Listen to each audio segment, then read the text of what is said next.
हर एक कदम अजल था, हर एक गाम जिंदगी। हम घूम फिर के कूचाए कातिल से आए हैं। कारदार के सर पे वो इतवार मामूल की चुस्ती और गहमा गहमी के साथ तलू हुई थी। सादी ने नीची चार दीवारी पे हॉर्न दिया। उसे देखकर गार्ड ने दरवाज़ा खोल दिया। कार मखसूस चेक पॉइंट से गुजर कर आगे आई। ढलान अबूर की और वो रहा सामने ऊंचा महल और उसके उक्म में छोटी सी एनेक्सी। वो कार उस रुश पे आगे ले गया जो ऊंचे नीचे सब्जी के दरमियान से गुजर कर एनेक्सी तक जाती थी। दफातन उसने रफ्ता आहिस्ता कर दी। हाशिम की अगली बालकोनी का मंजर सामने आया। वो नीचे सब्जे पे खड़ा था, ट्राउज़र और आधी आस्तीन की टी शर्ट में, हंसते हुए झुककर अपने पालतू लिबर्ट के कुत्ते के बालों को सहला रहा था। साथ देखते हंसी पुरजोश सी सोनिया खड़ी थी। वो दोनों मध्यम आवाज़ में बातें करते हंसते जा रहे थे। गाड़ी की आवाज़ पे हाशिम ने सर उठाया। एक नज़र ड्राइविंग सीट पे बैठे सादी को देखा, दूसरी कार के रुख पे डाली। मतलब वो नेक्सी जा रहा था।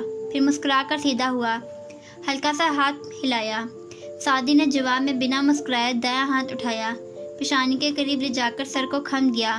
खामोश सलाम, अदब पहला करीना है दुश्मनी के करीनों में। और कार आगे ले गया। हाशिम सद सी मुस्कुराहट से उसे दूर जाते देखता रहा। फिर सर झटक कर सोनिया की तरफ मुतवज्जा हो गया जो उसे कुछ कह रही थी। सादी ने कार एनेक्सी के करीब खड़ी की, पीछे देखे बगैर बरामदे में आया। बेल दबाई, बिजली नहीं थी, तभी घंटी नहीं बजी। उसने दरवाज़ा खटखटाया, जवाब निदाद। उसने इंतज़ार नहीं किया, चाबी उसके पास थी। फारिस ने जेल के ज़माने से उसे दे रखी थी। अंदर आया तो घर खामोश खड़ा था। वो कदरे हैरान सा एक कमरे से दूसरे तक गया। बाहर फारिस की कार तो खड़ी थी। फिर उधर हूँ नीचे, फारिस की आवाज़ आई तो मैं चौंका। फिर गहरी सांस लेकर बेसमेंट को जाती सीढ़ी तक आया। नीचे पूरे घर के रुपये जितना बड़ा सा कमरा था, जिसमें बड़े बड़े सतून थे। इर्द गिर्द काट कबाड़, पुराना फ्रीजर, गाड़ी का सामान वगैरह रखा था। एक दीवार पे खाली रैक्स थे। यहाँ किसी ज़माने में फारिस की पिस्तौलों और बंदूकों की कलेक्शन होती थी। जब पुलिस ने उसे गिरफ्तार किया तो सब ले गई, कुछ भी वापस नहीं किया। सादी जीने उतरता तहखाने के फर्श तक आया। अंदर स्वैब बल्ब जल रहे थे, फिर भी रोशनी कम लगती थी। फारिस दीवार से लगी मेज़ के आगे खड़ा था। सादी की तरफ पुश्त थी, सर झुकाकर मुंह में कुछ चबाता, कुछ कागजात उलट पुलट कर रहा था। मगर सादी ने उसे नहीं देखा। वो मेज़ के नीचे मौजूद दीवार को देखता कदम कदम आगे आया। वहाँ कोई बोर्ड वगैरह ना था। दीवार पे ही तस्वीर, कागजात, कटिंग्स वगैरह चिस्पा थी, ऊपर नीचे दाएं बाएं। ये जुमर की दीवार से ज़्यादा भरी हुई थी। सादी के आईब्रो फिक्रमंदी से इकट्ठे हुए। जरा खफगी से रुख फेर कर उसे देखा। तो आप 2 हफ्ते से ये कर रहे थे? कोई एतराज़? प्याले में रखी सौंफ के दाने उठाकर मुंह में रखता मुड़े बिना बोला, अभी तक सादी को नहीं देखा था। मगर आप कर क्या रहे हैं? वो उसके साथ आ खड़ा हुआ, आंखें सेक्टर कर उसका दाना रुख देखा। छोटे कटे बाल और संजीदगी से खड़ी मुकड़ी सुनहरी जर्द आंखें जवाब दीवार पे जमी थीं।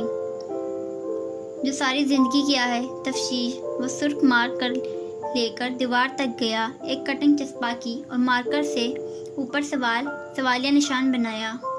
फिर वापस मुड़कर सादी को संजीदगी से देखने लगा। तुम कैसे आए? मगर वो अब गर्दन मोड़कर मेज़ के किनारे पर रखे बैग को देख रहा था, जिसमें उसकी ताज़ा मंगवाई गई गन्स थीं और गोलियां। और ये सब कुछ देखते हुए सादी को गुस्सा आने लगा। वो उसकी बेगुनाही के सबूत देता थक गया और उधर आकर कोई ये सब देख ले तो। क्या आपके नाम पे ये लाइसेंस शुदा है? नापसंदीदगी से गन्स को देखकर उसने मशकूक नज़र से फारिस का चेहरा देखा।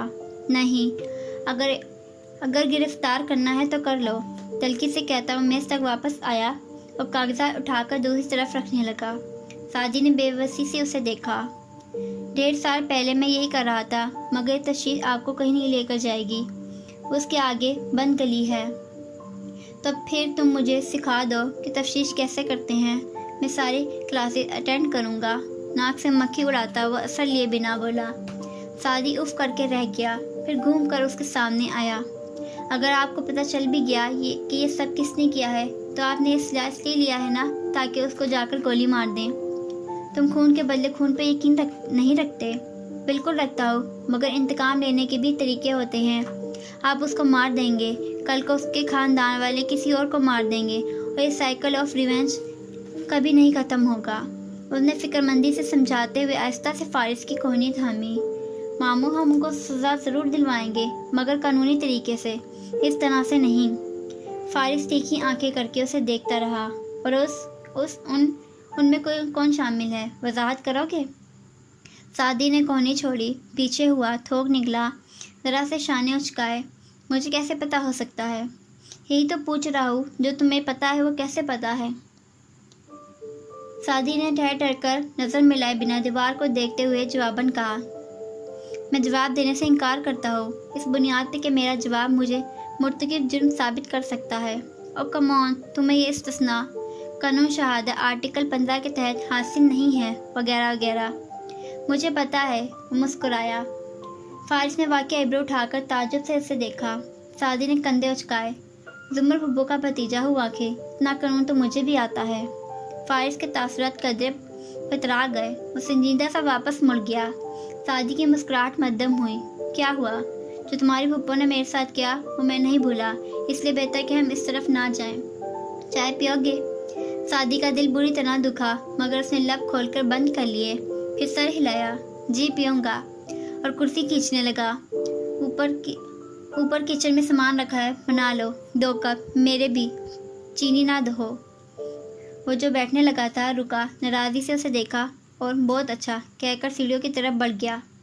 فارس بدستور گردن جھکائے کاغذات کھنگال رہا تھا۔ انیکسی کا کچن لاؤنج میں سے ملحقہ تھا، بالکل اوپن۔ اس نے سامان ڈھونڈا، چولہا جلایا، پانی میں پتی گویا جھونکی، پھر کھڑکی کو دیکھا، اس پہ کوئی پردہ وغیرہ نہ تھا۔ کھڑکیوں کے شیشے پہ گفٹ پیپر لگا کر بھونڈی سی بچت کی گئی تھی، اور یہ تو سب کو پتا تھا کہ زرتاشا ایک انتہائی پوہر لڑکی تھی۔ سعدی نے کھڑکی کھولی تو سامنے کسر کا بھی حصہ نمایاں تھا۔ ہاشم بال کتے کی طرف اچھالتا اور اسے منہ میں کیچ کر کے سونیا کی طرف بھاگتا۔ سونیا ہنس ہنس کے دوری ہو رہی تھی۔ سعدی کے چہرے پہ زخمی سا تاثر آیا۔ اس نے کھڑکی بند کر دی، زور سے، ٹھک۔ 1 ہفتہ ہو گیا تھا ہاشم کی فائل وہ لے کر بھی بے بسی سے بیٹھا تھا۔ اسے جلد از جلد ثبوت اکٹھے کر کے ہاشم کے پاس جانا تھا تاکہ زمر اور فارس کی آپس کی غلط فہمی دور ہو جائے۔ ذہن میں آگے کا لائحہ عمل ترتیب دینا۔ وہ چائے بنا کر نیچے لایا تو فارس اپنی بھری دیوار کو دیکھ رہا تھا۔ نچلا لب دانت سے دبائے، آنکھیں سیکٹر کر کچھ سوچتا۔ یہ آدمی، اس نے الیاس فاطمی کی تصویر پہ انگلی سے دستک دی۔ یہ وارث کا باس تھا اور اس نے وارث سے استعفیٰ مانگا تھا۔ ہر بند گلی کا سرا اس شخص تک جاتا ہے، یقیناً کچھ نہ کچھ جانتا ہے۔ اس نے تائیدی نظروں سے سعدی کو دیکھا۔ اس نے شانے اچکائے اور کپ فارس کی طرف بڑھا دیا۔ فارس نے گھونٹ بھرا، پھر بدمزگی سے اسے دیکھا۔ اس میں چینی ہے۔ اوہ، میں بھول گیا تھا، سوری۔ سعدی نے معصومیت سے معذرت کی، کرسی پہ بیٹھا اور اپنے کپ سے گھونٹ گھونٹ بھرنے لگا۔ فارس نے اسے گھور کر سر جھٹکا، پھر دوبارہ دیوار کو دیکھنے لگا۔ وہاں چسپاں تصویریں بلیک اینڈ وائٹ تھیں، پھر یکایک ان میں رنگ بھرنے لگے۔ کوئی کوسے قضا چھائی اور زرد موسم میں باہر اتر آئی۔ فارس بالکل خاموش سان تصویروں کو دیکھتا گیا، یہاں تک کہ وہ چلتے پھرنے لگے، گویا 4 سال پہلے کے مناظر ابھی ان کے آس پاس پیش آ رہے تھے۔